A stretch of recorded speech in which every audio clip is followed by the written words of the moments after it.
이준석 의원 국회의원 제명 청원 사태, 이것이 뉴스거리가 되고 있죠. 매일매일 몇 명이 넘어갔네. 국회 청원 동의한 숫자를 말하는 겁니다. 그래서 계속 늘어나고 있다. 이거 어떻게 할 거냐? 이런 뉴스 나오고 있습니다.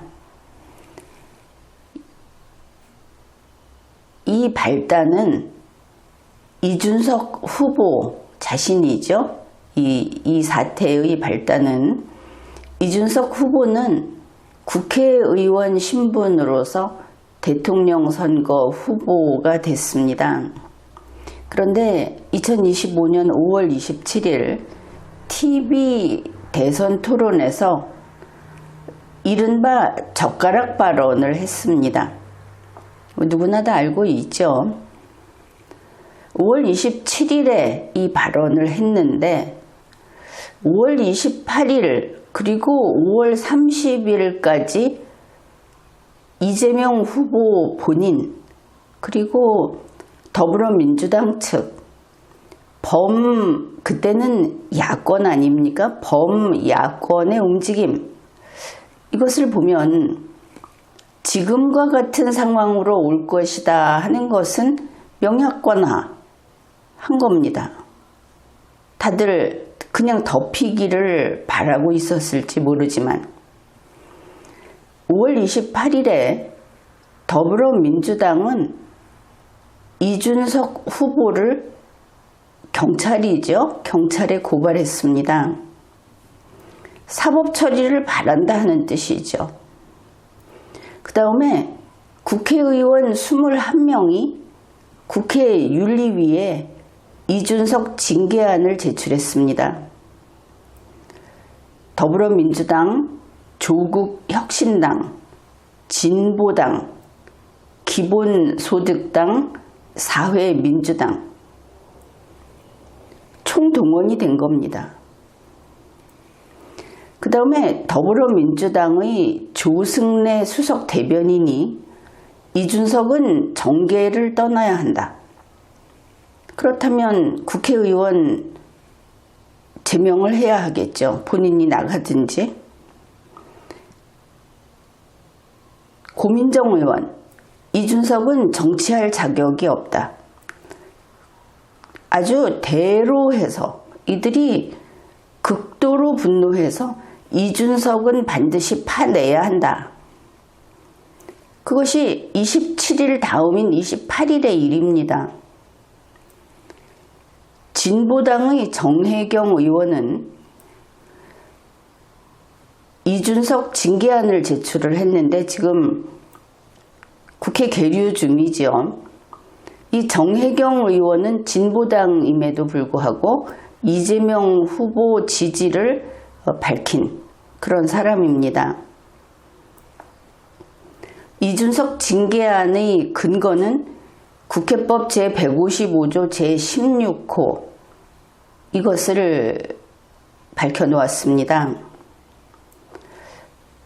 이러한 아주 급박하면서도 엄중한 이런 반응이 있었고 5월 30일에 이재명 후보 본인이 이런 말들을 합니다. 이준석 후보의 허위사실 공표 혐의에는 충분한 사법적 제재가 뒤따라야 한다. 더불어민주당이 이준석 후보를 고발한 것과 잘 맞아떨어지는 발언인 것을 알 수 있습니다. 법적 처벌을 받아야 한다. 그 다음 말을 잘 봅시다. 이재명 후보는 이준석 후보가 댓글을 과장 왜곡해서 조작했다. 그러한 이준석 후보의 행위는 국민을 수치스럽게 만들었다. 자기나 자기 아들이 아닙니다. 국민을 수치스럽게 만들었고 여성 혐오 발언을 국민 토론의장에서 한 행위, 여기에 엄정한 책임을 져야 한다. 결국 국회의원 제명 그리고 정계에서 퇴출 또 사법적 제재까지 제대로 해야 되겠다. 이게 분명하죠. 이게 5월 30일인데 그리고 선거가 끝나고 나서 6월 4일에 국회 청원이 올라갑니다. 그러면서 6월 4일부터 이준석 제명 동의를 받기 시작합니다. 이 청원에. 그러면 6월 4일에서 6월 9일이면 한 5일 됐죠. 6월 9일 오후 6시 43분 국회 청원 사이트에 들어가 보니까 그 시간 현재 45만 1772명이 동의했습니다. 이거 7월 4일까지인가 받는다고 합니다. 30일 동안. 그 안에 어떤 다른 절차들이 진행이 될 텐데 그때까지 하면은 50만이 아니라 동의가 어마어마한 동의 숫자가 나오겠죠. 멈춤 없이 진행되고 있다 하는 것을 우리가 알 수 있습니다. 그뿐 아니라 6월 8일 민주당 지도부에 있는 어떤 의원 모 씨가 이런 말을 한 겁니다. 이재명 대통령이 국민 주권 시대를 천명했기 때문에 이 국민의 요구를 무시할 수 없다. 이재명 후보는 국민 주권 정부를 내세웠죠. 김민석 총리도 이러한 국민의 요구를 가지고 모든 것을 다 할 수 있다. 그런 이야기까지 했었습니다. 그러니까 국민의 요구라는 것은 바로 이 이준석 제명 청원, 자기들의 지지층의 요구, 이거 무시할 수 없다. 그런 뜻이 되겠죠. 그러면 이준석 의원 제명이 가능한가? 이것을 보아야 하겠습니다.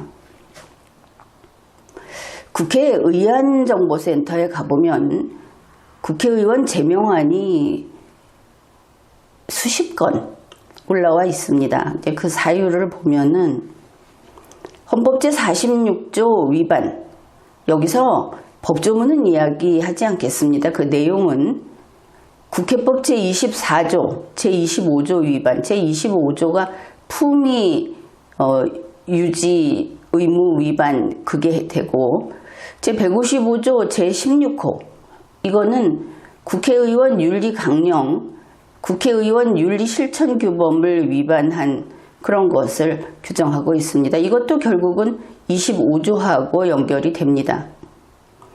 바로 이런 것들을 근거로 제명해야 한다. 이렇게 올라와 있는 것이죠. 그러면은 국회는 의원을 제명할 수 있는가? 할 수 있습니다. 대한민국 헌법이 입법정부인 국회에게 국회의원 제명 권한을 부여했기 때문입니다. 바로 헌법 제64조 제2항, 제3항, 제4항이 여기에 해당이 되는데 제2항을 보면 국회는 의원을 징계할 수 있다 이랬습니다. 징계에는 4가지가 있는데 그 4가지 중에 가장 강력한 것이 제명입니다. 같은 2항에서 국회는 의원의 자격을 심사한다고 했습니다. 자격심사는 자격이 있다 없다로 결정이 나는데 없다에 해당될 때 제명입니다. 헌법 제64조 제3항에서 의원을 제명하려면 바로 이 징계 4가지 중에 제명, 자격심사에서 제명이 되겠죠. 국회 제적의원 3분의 2 이상의 찬성이 필요하다. 그 다음에 제4항입니다. 제2항의 처분, 제3항의 처분에 대해서는 법원에 제소할 수 없다. 헌법이 이렇게 규정을 했습니다. 다시 말해서 국회더러 국회에 물관리를 스스로 해라. 탄핵까지 가고 이런 것이 아니고 알아서 해라. 이런 것이죠.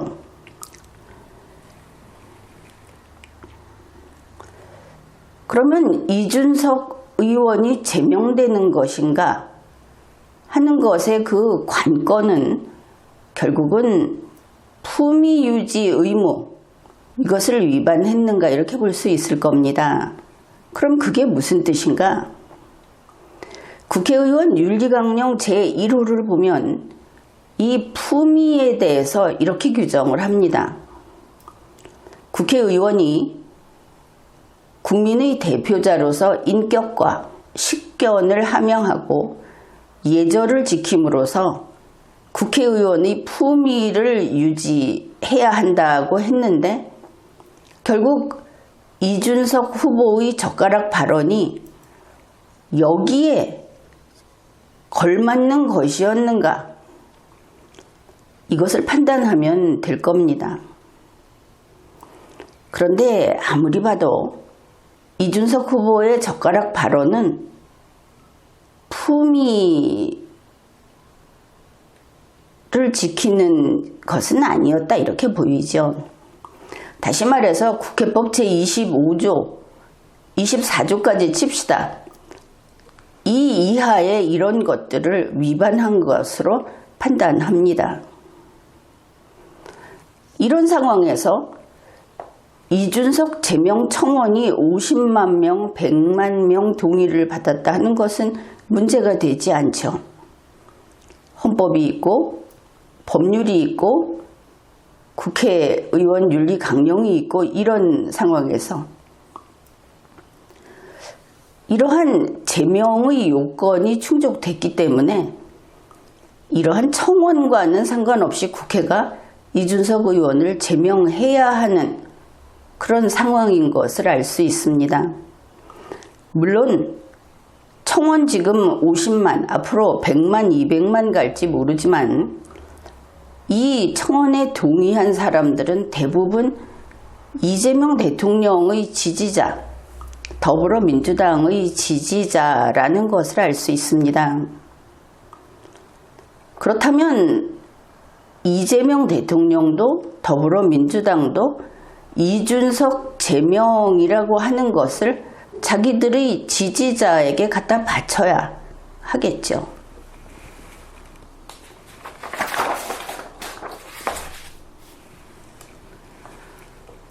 여기에서 도대체 품위 유지 의무가 무엇이기에 이걸 가지고 의원직을 박탈하는가? 이런 생각을 할 수 있을 텐데 이 품위 유지 의무가 부과되는 대상은 대략 탄핵 대상인 공무원 이렇게 생각하면 될 것이고 보다 구체적으로 들어가면 집행정부, 정부의 대통령, 총리 이런 국회 국무위원 이들이 되고 입법정부인 국회에서는 의원 원래는 300명이죠. 사법정부인 법원의 대법원장 그리고 법관들 이렇게 될 겁니다. 그러고 보니 정부 이렇죠. 이 정부는 거버먼트고 이 품위유지 의무를 지게 되는 공무원은 거버먼트의 구성원들이구나 이것을 알 수 있습니다. 그러면 이 정부가 뭐냐? 정부는 주권자의 통치권을 행사하는 주권자의 파리체들입니다. 이 주권자라는 것은 총체로서의 국민이죠. A씨, B씨 이렇게 개인인 국민이 아닌 겁니다. 주권자가 대한민국의 유일한 국가 권력이기도 하고 그래서 이 정부는 주권자의 파리체다. 그래서 주권자가 얘네들에게 이 세 개의 정부에게 권한을 정해줬습니다. 집행정부에는 집행권, 입법정부에는 입법권, 사법정부에는 사법권, 이런 것을 잘 행사해라. 그렇지만 이 권한 행사를 정말 밀리미터 단위로 세세히 정하는 것은 불가능하죠. 아무리 법령을 치밀하게, 세밀하게 만든다고 해도. 그렇지만 그냥 맡기면 자꾸 권한 남용을 합니다. 우리가 최근에 보고 있듯이 권한 융합을 합니다. 정부와 국회가 협업을 한다느니 이런 걸 하려고 합니다. 그러면 이것을 근본적으로 차단하는 방법이 없을까? 그게 바로 이러한 권한을 맡길 우리의 일꾼은 리걸마인드가 풍부하고 도덕성이 높은 자들이어야 한다. 이것을 결합한 것을 품위라는 말로 표시를 한 겁니다. 그러면 품위가 없으면 그 자리에서 쫓아내자. 말이 되죠. 옛날식으로 설명을 하면 이렇게 말할 수 있겠습니다. 흔히 이런 말 합니다. 저 사람은 양반이야. 혹은 저 사람은 상놈이야. 이러죠. 그게 무슨 뜻이냐? 공직에는 양반만 나가는 겁니다. 상놈은 못 나갑니다. 이 양반이니 상놈이니 하는 것은 신분제를 이야기하는 게 아니고 공직과 관련해서는 바로 이런 뜻이다. 품위가 있는 사람이다, 없는 사람이다 하는 게 결국은 이런 뜻이다. 그렇다면 이런 것들을 봤을 때 우리나라 대통령이 과연 양반인가 생각해 봐야 하겠죠. 그래서 이준석 의원이 이런 청원도 올라오고 고발도 당했고 게다가 헌법과 법률도 있고 거기에 분명히 저촉이 되는 것 같고 자, 이런 것들을 봤습니다. 그러면 의결 정족수는 어떻게 되느냐? 현재 보니까 제적 인원이 296명입니다. 그러면 3분의 2가 되려면 198명 찬성을 해야 되죠. 국민의힘이 107명이니까 이 중에서 9명이 찬성을 해야 한다. 그런데 이번에 이 정족수 충족은 어렵지 않을 것 같습니다. 이준석 때문에 대선 패배했다. 이준석이 미워요. 이러는 사람들 많죠. 그래서 그렇게 보입니다. 그뿐 아니라 이재명 후보를 지지했던 사람들은 가장 이재명 후보에게 요구한 게 뭐냐면 내란 종식, 엄정한 단죄 이것이었다고 하죠. 그렇다면 여기에 따르려면 이재명 대통령이나 더불어민주당에서는 이준석을 의원으로 그대로 두고는 대단히 힘에 겨운 그런 일이 될 겁니다. 이준석을 제명해야 명태균이니 윤석열, 김여사 특검 이런 게 수월해지는 것이니까. 그래서 이렇게 이준석을 제명하자. 일단 이것을 출발로 삼을 것 같다 이렇게 보입니다. 그래 제명을 했다. 그러면 이제 그때부터 현재 국회에 징계안, 제명안이 계류 중인 의원들 이 사람들을 빠짐없이 제명해야 하겠습니다. 징계 중에도 제명. 왜냐하면 현재 올라와 있는 수십 명의 의원들이 이준석을 잡는데 적용이 되는 그 근거 조항, 뭐 국회법 제24조, 25조, 제155조, 제16호 이런 것들 그와 유사한 것이 그들의 혐의로 돼 있고 또 마찬가지로 그것을 충족하는 것으로 되어 있기 때문에 이렇게 빠짐없이 제명을 해서 헌법이 국회에 너희는 스스로 수시로 물을 깨끗하게 만들어라 한 그 헌법이 제대로 집행되게 해야 하겠습니다. 지금까지 리걸마인드 연구소였습니다.